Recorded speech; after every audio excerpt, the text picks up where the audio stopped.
నమస్తే శ్రీ మాత్రే నమః శ్రీ కృష్ణాయ నమః.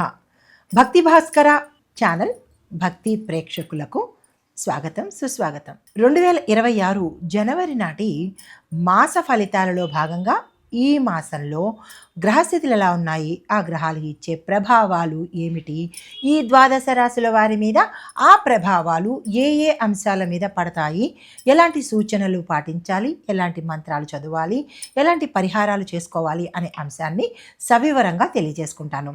అయితే ఈ జనవరి 26 నెలలో మనకి సూర్యుడు అంటే మనకి సంక్రాంతి, భోగి, సంక్రాంతి, కనుమ పండుగలు వస్తాయి. ఈ సమయంలో సూర్యుడు మకర రాశిలోకి ప్రవేశిస్తాడు. అయితే ఈ సమయంలో ఎలాంటి పనులు చేయాలి, ఎలాంటి పనులు చేయకూడదు, మేషాది ద్వాదశ రాశుల వారికి తెలియజేసే ప్రయత్నం చేస్తాను.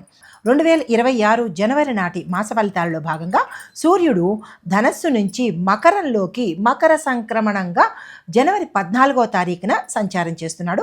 చంద్రుడు మాసం పొడవునా అన్ని రాసుల్లోనూ సంచారం చేస్తూ ఉంటాడు. అయితే కుజుడు మిథునంలోను, బుధుడు ధనస్సు నుంచి మకరంలోకి సంచారం చేస్తూ, గురుడు మిథునంలోను, శుక్రుడు వృశ్చికం నుంచి ధనస్సులోను, శని భగవానుడు మీనంలోను, రాహువు కుంభంలోను, కేతువు సింహంలోను సంచారం చేస్తున్నారు.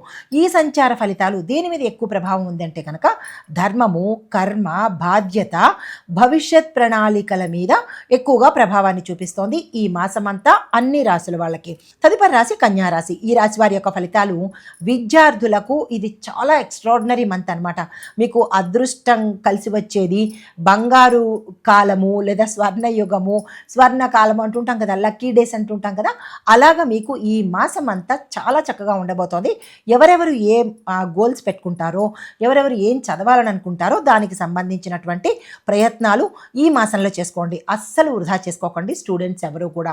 అదే ఉద్యోగస్తులు చూసుకున్నట్టయితే కనుక మీ స్కిల్స్ని బట్టి మీకు ఎదుగుదల కానీ లేదా ఉద్యోగం కోల్పోవడం కానీ ప్రతిదీ మీ యొక్క స్కిల్ మీద, మీ పనితనం మీదే ఆధారపడి ఉంటుంది తప్ప ఎవరో ఏదో చేసేదైతే కాదు.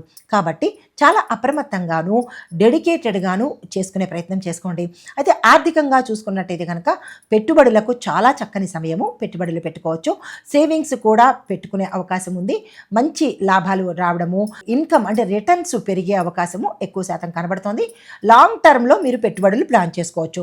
ఆరోగ్యపరంగా చూసినట్టయితే కనుక చర్మ సంబంధిత ర్యాషెస్ కావచ్చు, స్కిన్ ఎలర్జీలు కావచ్చు, లేదంటే సోరియాసిస్ ఇట్లాంటివి ఏవైనా చర్మ సంబంధిత సమస్యలు వచ్చే అవకాశం ఉంది. చాలా కేర్ఫుల్గా ఉండే ప్రయత్నం చేయండి. పరిహారంగా మీరు ఈ మాసంలో వచ్చే ప్రతి బుధవారము గణపతి ఆలయ దర్శనం చేసుకోండి. అక్కడ స్వామివారికి మర్చిపోకుండా 5 గరికమాలలు కనుక సమర్పించుకున్నట్టయితే మీకు ఉద్యోగపరంగా కావచ్చు, కుటుంబపరంగా కావచ్చు, లేదంటే మీరు అనుకున్న పనులకు ఆటంకాలు పోవడానికి తప్పనిసరిగా ఈ చిన్ని ప్రత్యామ్నాయం చేసుకోండి. అదే మీకు కలిసి వచ్చే అదృష్ట తేదీలు 1, 9, 16, 23. కలిసి వచ్చే రంగులు ఆకుపచ్చ, నీలిరంగు.